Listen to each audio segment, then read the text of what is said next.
This is a video in clinical medicine from the New England Journal of Medicine.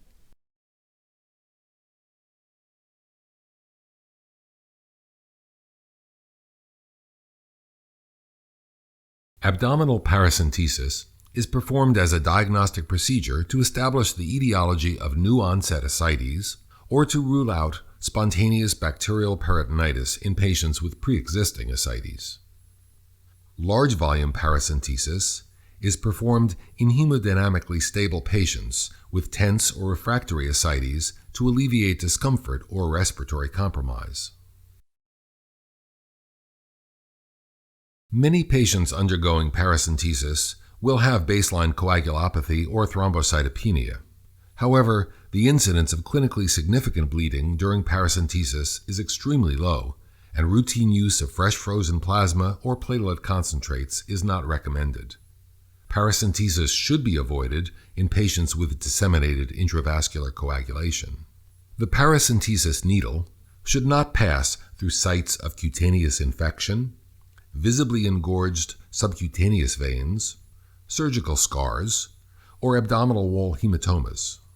Extra caution should be used in pregnant patients and those with organomegaly, small bowel obstructions, or probable adhesions. When available, ultrasound guidance should be used to minimize the risk of intra-abdominal organ injury, especially in patients who are overweight and those with multiple surgical scars. There are various devices which are frequently assembled in prepackaged kits that can be used to perform paracentesis. You should be familiar with the specific devices available at your institution. For sterile preparation and administration of anesthesia, you will need a skin cleansing agent, sterile gauze, sterile gloves and drape, and a face shield. You will also need a skin marking pen, 1 or 2% lidocaine, a 10 milliliter syringe, and a 22 or 25 gauge needle. For collection of acidic fluid, you will need an over-the-needle catheter device, a 60 milliliter syringe, and high-pressure drainage tubing. You will also need specimen tubes, large evacuated containers, and a sterile occlusive dressing. In this video, we will demonstrate the use of a paracentesis-specific needle and catheter assembly. This device has a safety mechanism with a retractable blunt obturator. When pressure is applied to the distal end of the device, the obturator retracts and the bevel of the needle is exposed, allowing penetration of the tissues. An indicator at the top of the device will turn red whenever the obturator is retracted. Once the peritoneal cavity is entered, the obturator redeploys.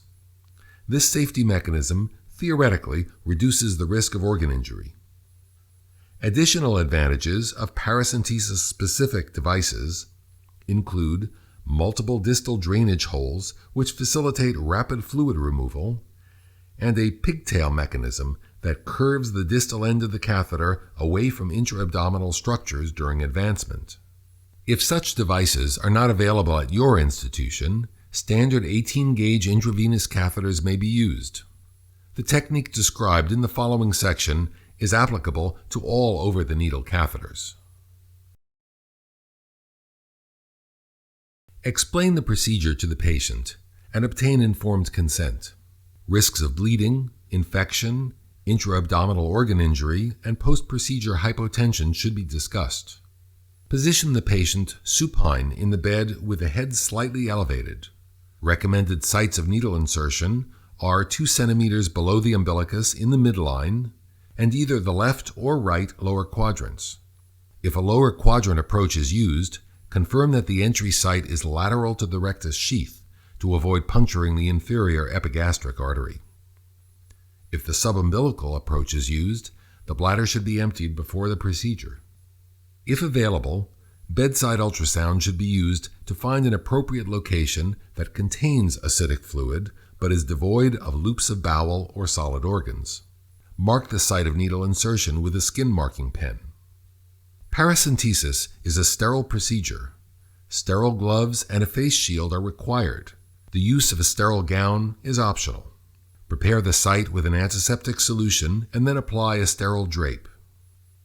Using a 22 or 25 gauge needle, anesthetize the superficial skin with a wheel of local anesthetic such as lidocaine.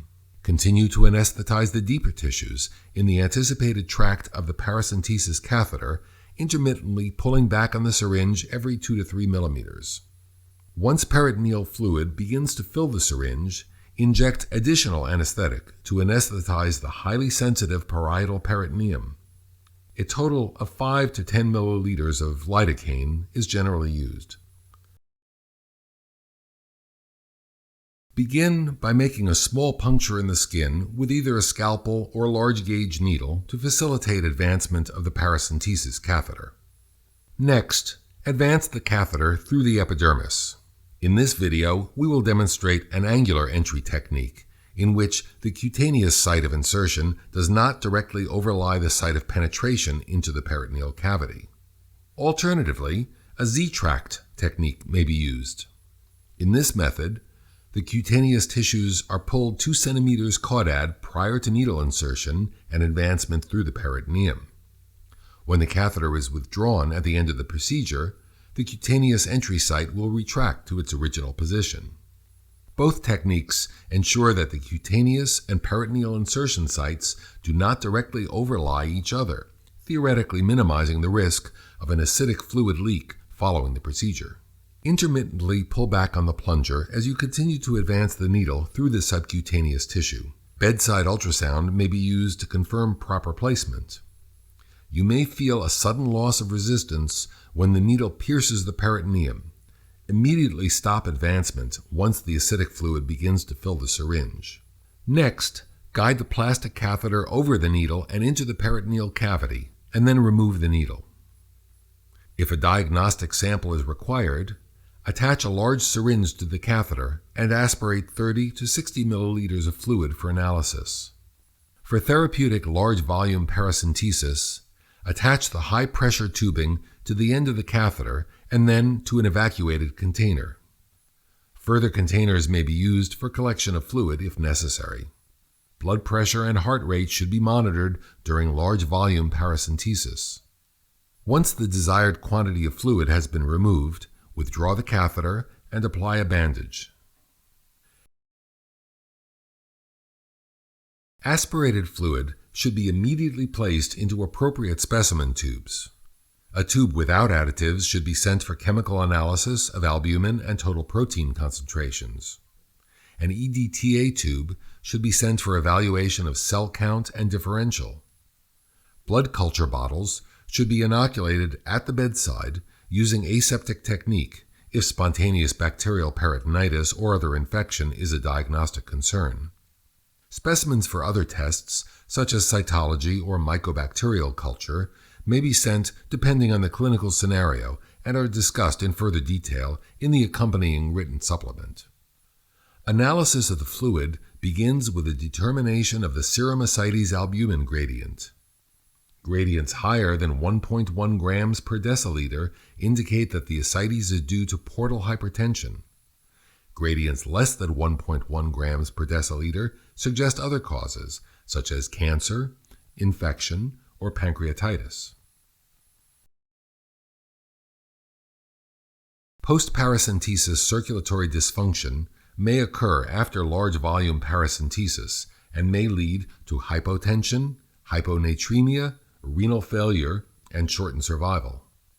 Although the use of albumin as a plasma expander is controversial, its use is recommended if more than 5 liters of fluid have been removed.